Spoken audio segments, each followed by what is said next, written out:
Namaste everyone and welcome back to Reinventing Studies. Today we are going to cover the first chapter of class 10th geography book Resource and Development. अब इस chapter में हम बहुत सारी चीज़ें cover करने वाले हैं, इसलिए मैंने इस चैप्टर की दो पार्ट में वीडियोस बनाई है, right? 6 topics here, 6 topics there.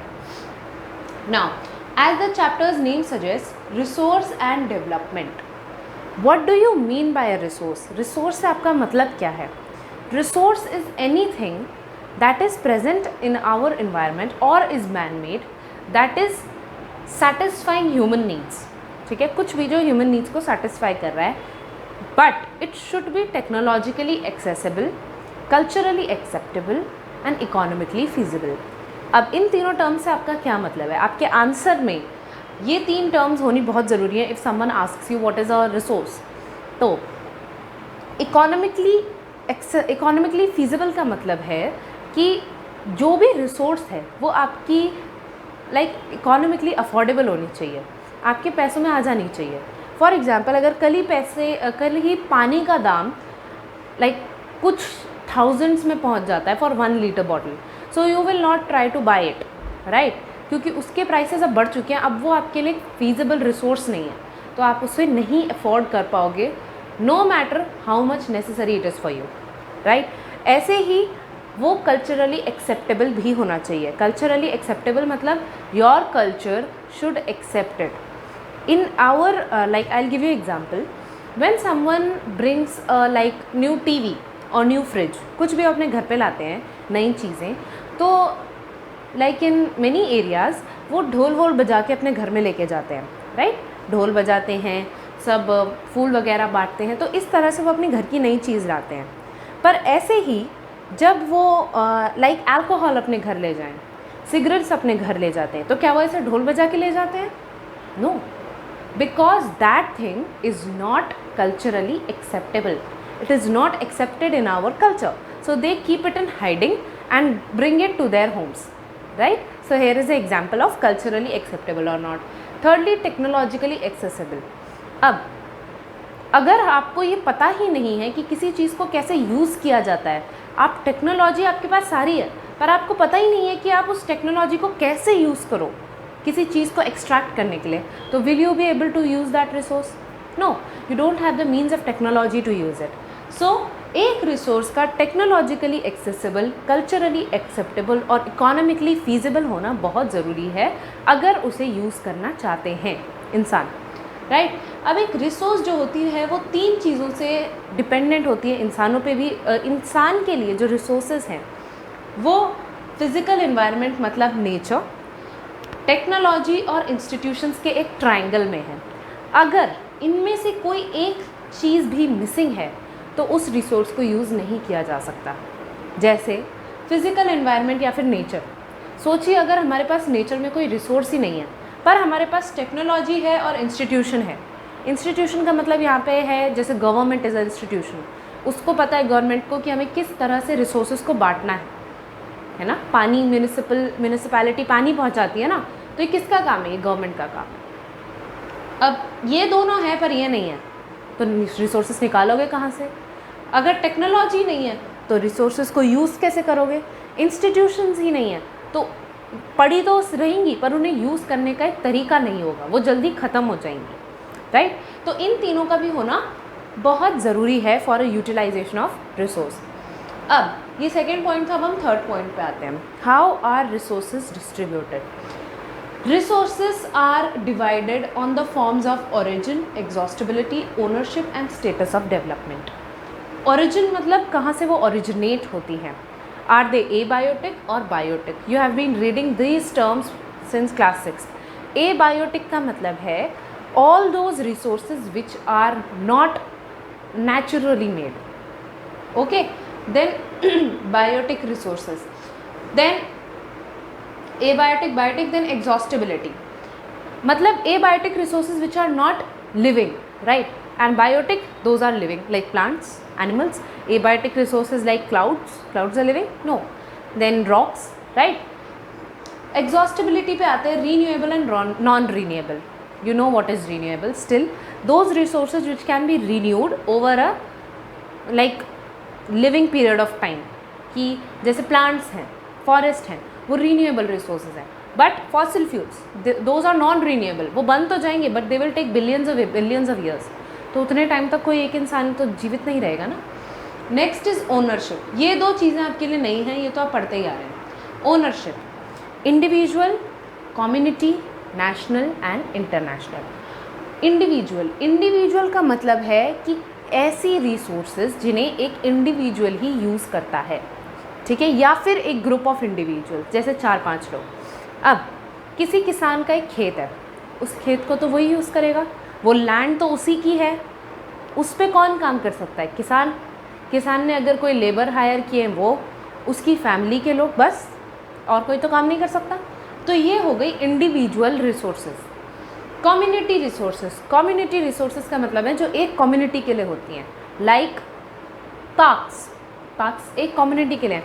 अगर मेरी सोसाइटी में कोई पार्क है तो वो पार्क हमारी सोसाइटी वालों के लिए है, अगर हमारे रिलेटिव्स आते हैं उनके लिए है, but this park is restricted to our society, our community, right.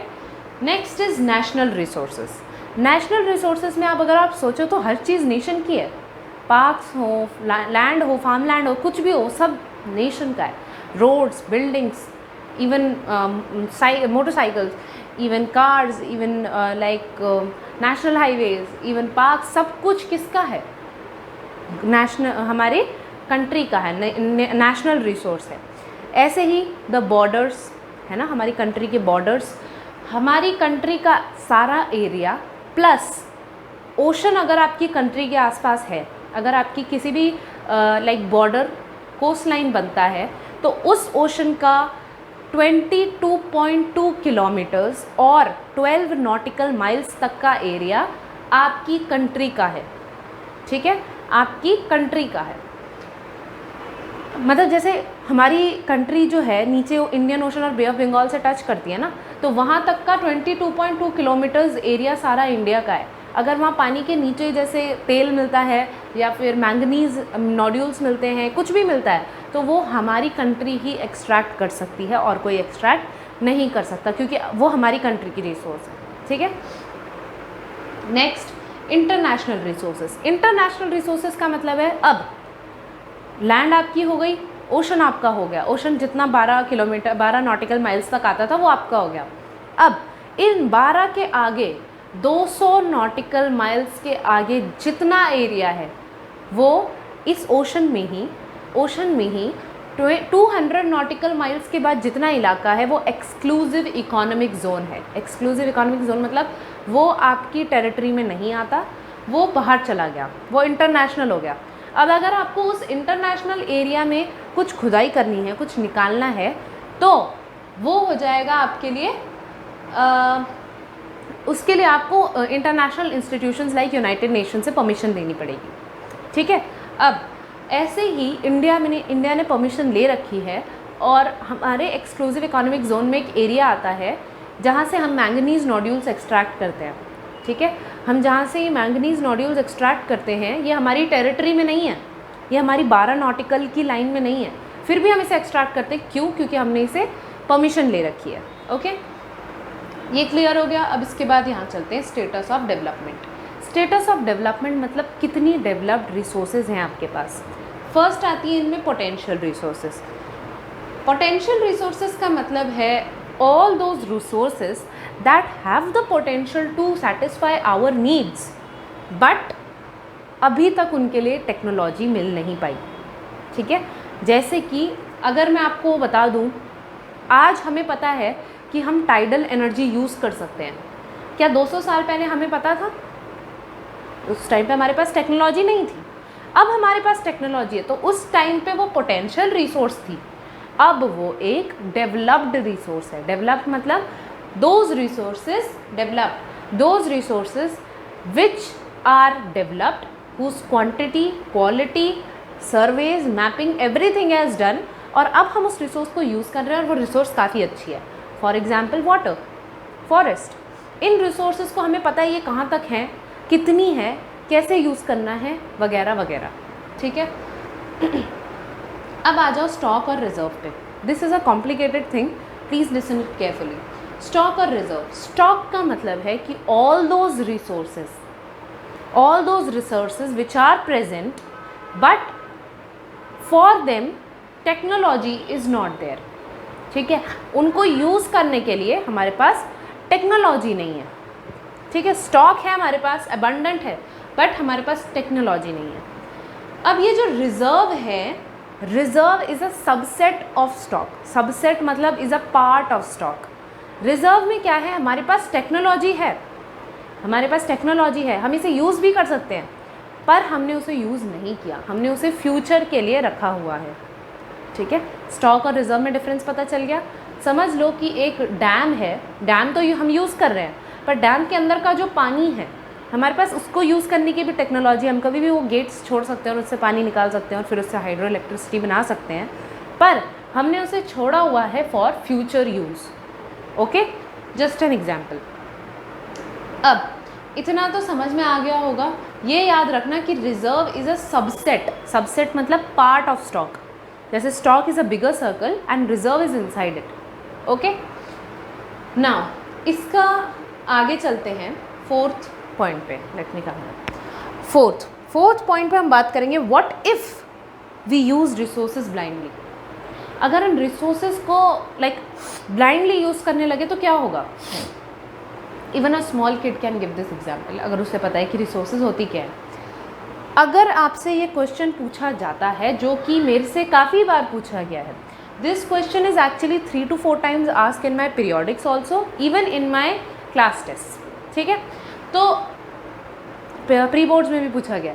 तो what if we use resources blindly, क्या होगा अगर हम रिसोर्सेज को ब्लाइंडली यूज़ करें, अंधाधुंध यूज़ करें, जितनी यूज़ करनी है उतनी यूज़ करें। पहली बात तो डिप्लीशन हो जाएगा, depletion of resources to fulfil greed of some people. ठीक है, रिसोर्सेज जो होंगी वो धीरे धीरे कम होने लगेंगी। क्यों? क्योंकि कुछ लोगों के लालच को भरने के लिए रिसोर्सेज वही लोग यूज़ करेंगे। फॉर एग्जाम्पल, आज के टाइम पे अगर हम देखें तो developed countries like USA, like China, how much pollution they are making is actually way more than what pollution developing और under developed countries are making. इसका मतलब इतना पोल्यूशन जनरेट करने के लिए इनको इतनी रिसोर्सेज भी तो चाहिए। तो ये रिसोर्सेज मतलब सारी की सारी कौन यूज़ कर रहा है? It is being used by some powerful people. Okay, accumulation of resources in few hands, जो सारी की सारी दुनिया की रिसोर्सेज हैं वो कुछ लोगों के हाथ में। लाइक कुछ लोग तो यूरोप में क्या होता है कि they give somewhere they give housing and medical facilities, तो इतनी रिसोर्सेज मतलब हर किसी को मुहैया करा दें ये रिसोर्सेज। अब इतनी फैसिलिटीज़ इनके पास आ कहाँ से रही है, इतनी resources where they are getting them from. इसका मतलब कि there is a accumulation of resources in the hands of wealthy people. ठीक है, कुछ जो पावरफुल लोग हैं उन्होंने अपनी रिसोर्सेज अपने हाथों में एक्यूमुलेट करके रखी हुई हैं। Next, indiscriminate exploitation of resources. Indiscriminate exploitation मतलब यूज़ करे जा रहे हैं। पानी, आज के समय में पानी है, we are blindly using it, कल वो नहीं होगा। The way we are using water today, tomorrow it is not gonna be there. Okay, so this is indiscriminate exploitation of resources. अब इस सब से बचने के लिए हमें क्या करना है? हमें इस सब से बचने के लिए हमें सस्टेनेबल डेवलपमेंट प्रैक्टिस करना है। Now you will ask me what is sustainable development. Now I am giving you a definition and it is also given in your book, but still, sustainable development is the type of development which is practiced first without harming the needs of today's generation, without compromising with the needs of today's generation, plus without hampering the possibilities of next generation. ठीक है, आज के समय में ऐसा आपको नहीं करना कि एक गिलास हम पानी बचाने के लिए आज हम ऐसा करते हैं, कुछ लोगों को पानी देते ही नहीं और जो लोग बचे उनको एक एक सिप पानी देते हैं और बाकी हम बचा के रखते हैं ताकि फ्यूचर जनरेशन के लिए बचा रहे। नहीं, वाइज यूज़ करना है और ऐसा भी नहीं करना कि अगली जनरेशन के लिए कुछ बचे ही ना। We have to use the resources wisely. This is the meaning of sustainable development. You have to make development but in a sustainable way, धीरे धीरे, gradually and wise way. Okay, अब ये हो इसके लिए इन्होंने एक जेनेरियो समिट की थी। Okay, Rio de Janeiro earth summit in 1992। Okay, Rio de Janeiro summit में इन्होंने क्या किया था, इन्होंने इस समिट में कई सारी कंट्रीज़ को बुलाया। ठीक है, क्यों बुलाया? अर्जेंट ग्लोबल क्लाइमेटिक चेंज हो रहा था इस टाइम पे, ग्लोबल क्लाइमेटिक चेंज हो रहा था एकदम अर्जेंट।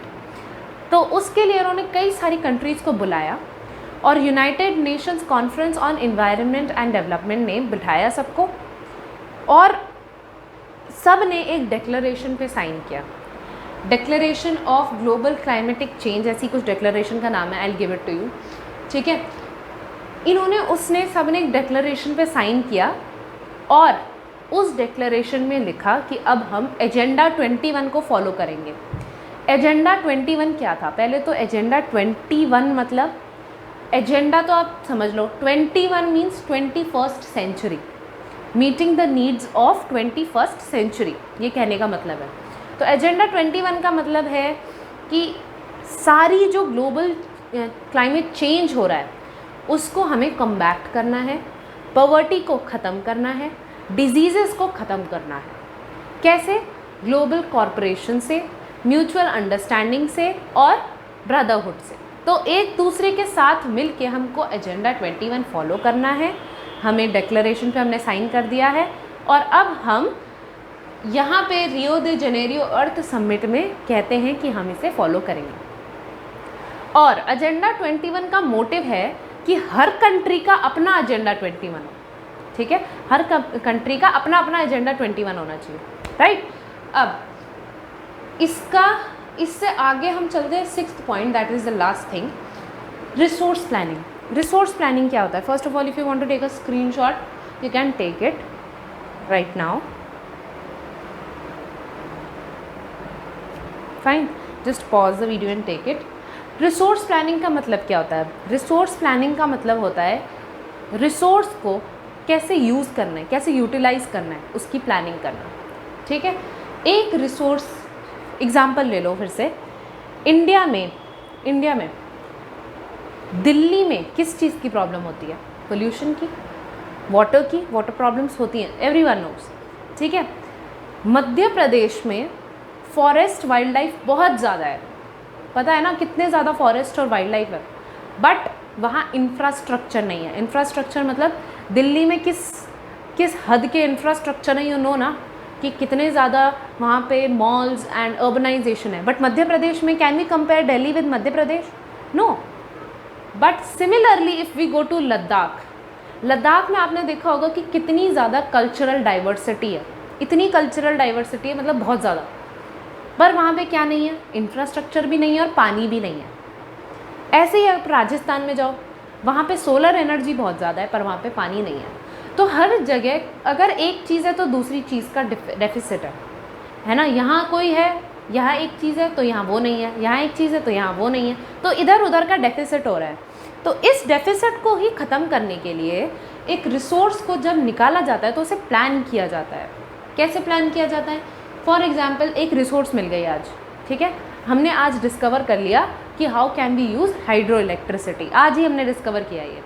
तो हम क्या करेंगे? सबसे पहले हम आइडेंटिफाई करेंगे, ठीक है, आइडेंटिफाई करेंगे, इन्वेंशन करेंगे, सर्वे करेंगे, मैपिंग करेंगे, क्वांटिटेटिव देखेंगे, क्वालिटेटिव देखेंगे, हर चीज़ देखेंगे हम रिसोर्स की कि इसकी क्वांटिटी कितनी है, क्वालिटी कितनी है, मैप कहाँ कहाँ बिखरा हुआ है, सर्वे करो कि कितने लोगों को इससे फ़ायदा होगा। ठीक है, पहले ये सब काम करो। इसके बाद एक प्लान्ड स्ट्रक्चर बनाओ, एक प्लान बनाओ कि हाँ हम ये टेक्नोलॉजी यूज़ करेंगे, हम इस गवर्नमेंट में एक नई वो बनाएंगे, हाइड्रो इलेक्ट्रिसिटी की एक नई कमेटी बनाएंगे, इंजीनियर्स डालेंगे उसमें, फिर उसमें हम हेड रखेंगे उसका, एक मिनिस्टर चुनेंगे उसका, फिर हम इसमें क्या करेंगे? स्किल लेबर लेके आएंगे, स्किल्ड इंजीनियर्स लेके आएंगे। तो हर चीज़ को प्लान पहले से करना पड़ता है। ऐसा नहीं कि रिसोर्स मिल गई चलो भाई सब आ जाओ काम करने, नहीं, you have to plan it first. उसके बाद हम रिसोर्स डेवलपमेंट को ऑल ओवर इंडिया में मैच करेंगे। हमने समझ लो कि एक टिहरी डैम है, ठीक है, हमने वहाँ टिहरी डैम में ये सबसे पहले टेस्ट किया, this is just an example, test किया कि हम वहाँ हाइड्रो इलेक्ट्रिसिटी कर सकते हैं जनरेट। अब हम पूरी कंट्री में देखेंगे कि कहाँ कहाँ हम इसे कर सकते हैं। हम पूरी कंट्री में अपने इन प्लान्स को मैच करने की कोशिश करेंगे। सो this is what it is called resource planning. ये 3 फेजेस में की जाती है, which is like this: identification, plan structure and matching the plans all over the country. So that's it. एक बार रिवाइज कर लेते हैं। What is a resource? 3 words आने बहुत ज़रूरी हैं: economically feasible, culturally acceptable and technologically accessible. Okay, कौन कौन सी डिवीजन है? Origin, exhaustibility, ownership, status of development. ये याद करना ज़रूरी है क्योंकि कभी कभी आ जाता है what is the how the resources are divided on the basis of origin. तो आपको पता तो होना चाहिए ना कि ओरिजिन के बेसिस पे क्या, एग्जॉस्टिबिलिटी के बेसिस पे क्या, तो ऐसे याद रखना। नेक्स्ट, ये तो आपकी बुक में भी ये डायग्राम है, ये तो आपको समझ में आ गया होगा। नेक्स्ट कि what if we use resources blindly and what are the reasons why resources are depleting. तो ये 3 रीजंस आपको लिखने ज़रूरी हैं। नेक्स्ट, सस्टेनेबल डेवलपमेंट क्या होता है, रियो द जेनेरियो में क्या हुआ था, एजेंडा 21 क्या था। Thirdly, resource planning. Resource planning के 3 मैंने आपको बता दिए, एग्जाम्पल सहित समझाया। तो that's it for this video. Wait for the second video, I'll upload it. So that's it. If you like the video, then do comment, like, share, subscribe, and do not forget to hit the bell icon. And that's it. Stay safe, stay healthy, and do not forget to love yourself. Thank you so much.